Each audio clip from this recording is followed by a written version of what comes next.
They're off.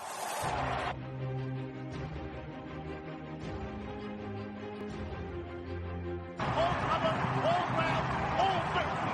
Cycle won the Champions Race and lives up to the title. Driven out after running, Silent Rugy has seized the opportunity this season and he's going to land the biggest prize of all, who lead the Derby field up to the line, and it's ruler of the world who won the Derby. A royal win in the Gold Cup. Esteban has done it. Esteban and Ryan Moore has won for Her Majesty the Queen. It's Mondo to win the National.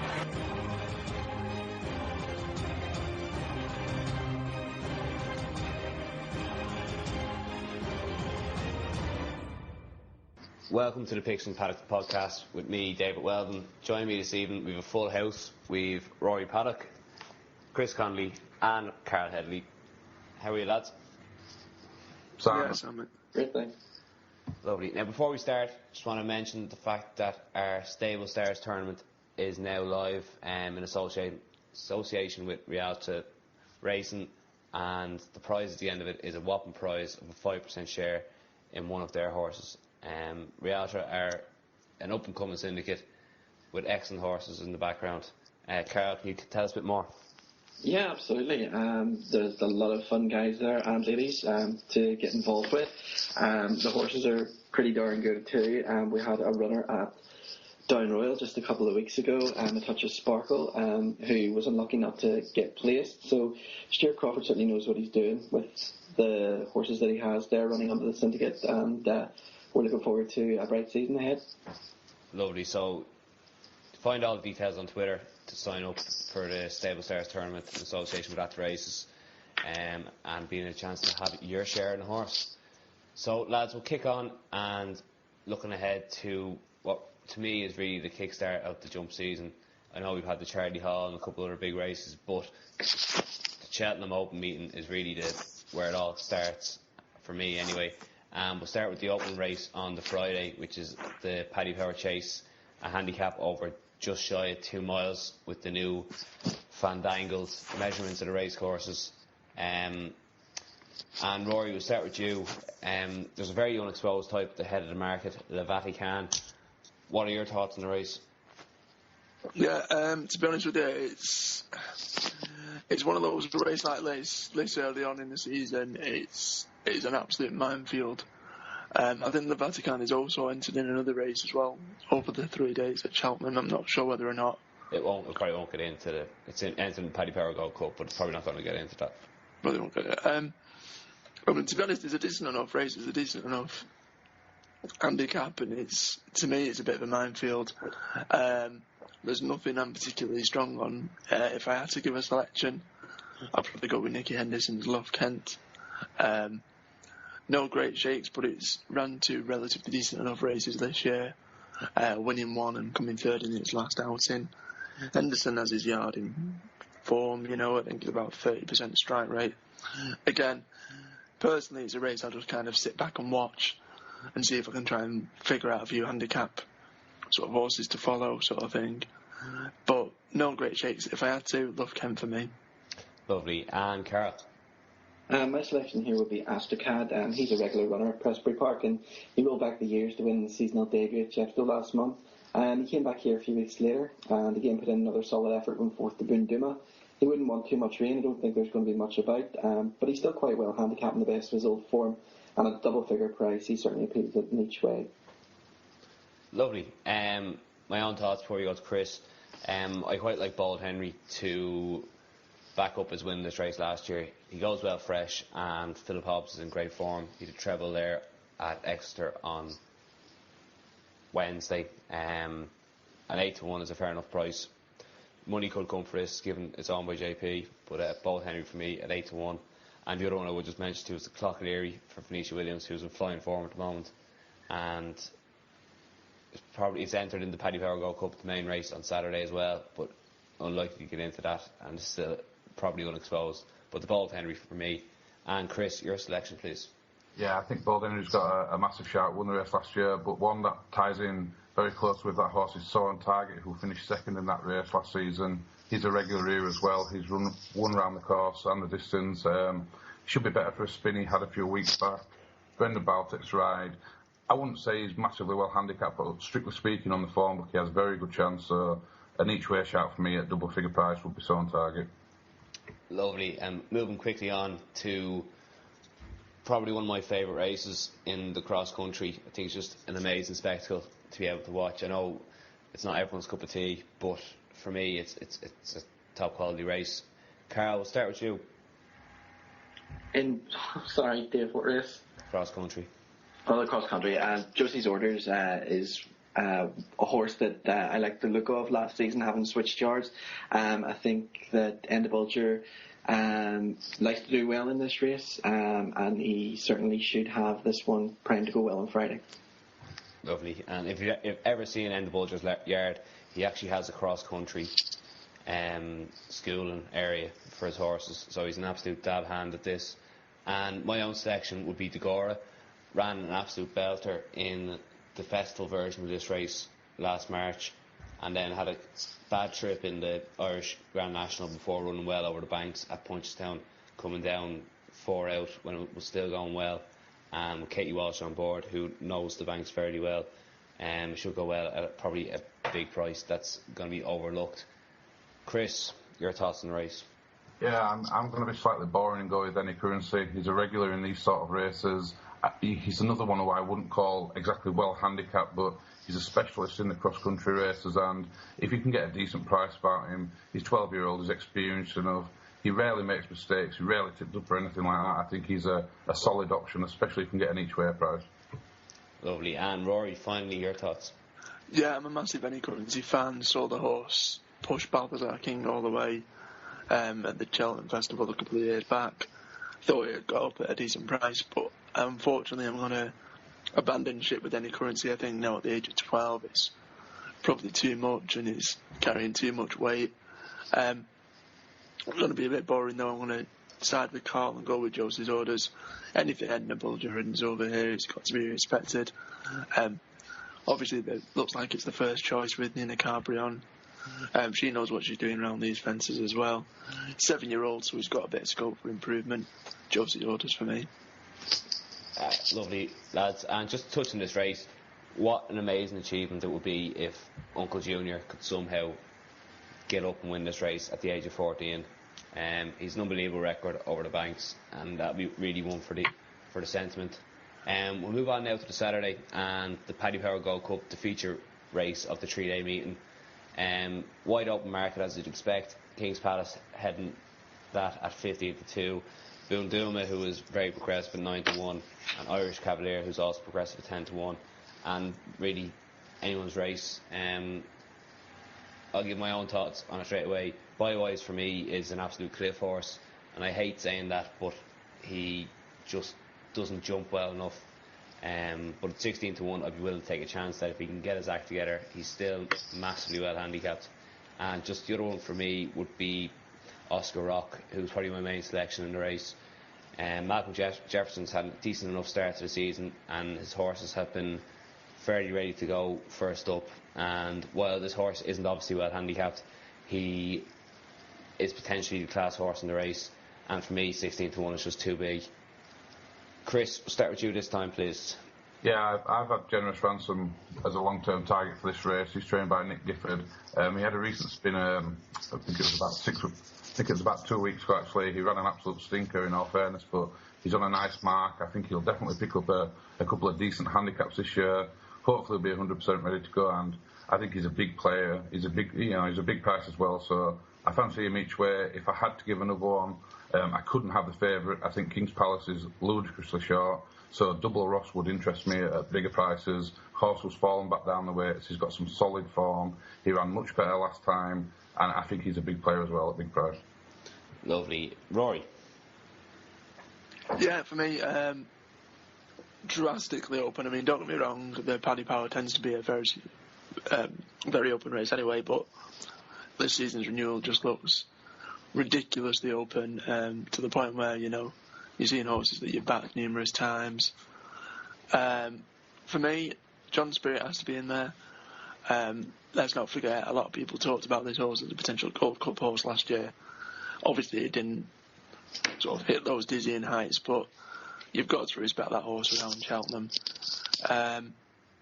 So definitely worth an each way play. The other one as well, Kim Bailey seems to have his yard in decent enough form.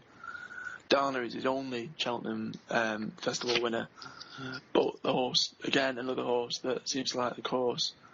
The fact that it's going to be, running off, it's going fresh, as it were, shouldn't really concern me too much.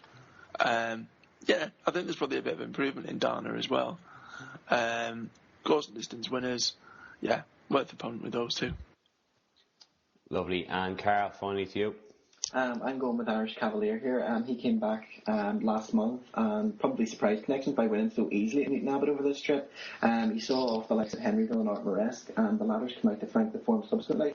Irish Cavalier is no stranger to this track, having been placed in a handicap there last January before taking a listed event during the festival back in March. He's still relatively lightly raced, open to a lot of further improvement, and he could be a potential star in this sphere. He stays a lot further than this, and he has to be high on any shortlist. Lovely. And just to touch on that point there,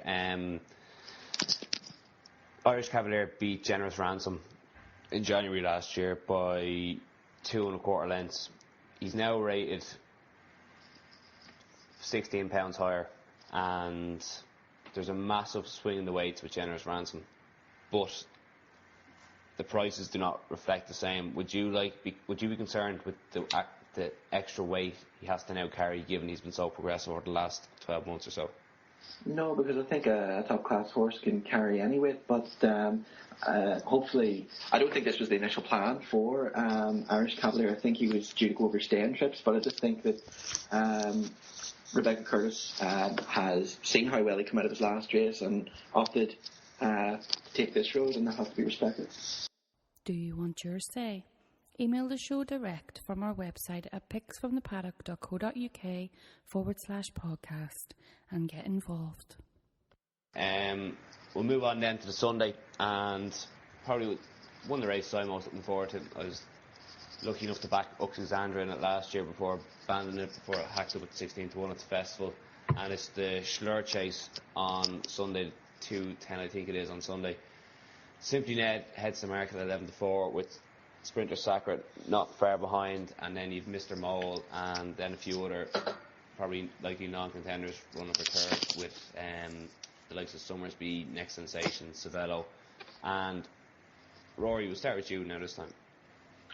That race is a race that, if we went just off the form book, Sprinter Sacre should win. But as we saw with Simon Sigg, a horse from the Henson Yard that was expected to win, albeit it wasn't favoured that day. I just couldn't trust it. I just couldn't trust Sprinter Sacre. I was dead set against it last year. And let's be honest, it had a poor season last season. To put that amount of faith in it running well, you'd have to definitely, you couldn't go off what it's done recently. It'd all be on past performances. If it was anywhere near that good, it would absolutely blitz the field by Lace.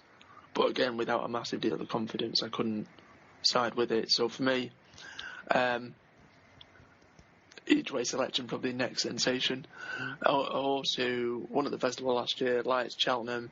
I think course form around Cheltenham is something that it should be a massive sway in a selection at this venue. So again, don't think it'll probably win. A lot is taken on trust in terms of Sprinter Sacre and what state that's at. Don't particularly like the joint favourite as well. Mr. Mole, again, not the most reliable horse, so Next Sensation, hopefully sneak a place. Lovely. My own thoughts on races, I'm massively big on Sprinter Sacre. I think if he doesn't win this race, they might as well retire him. He's miles clear on anything.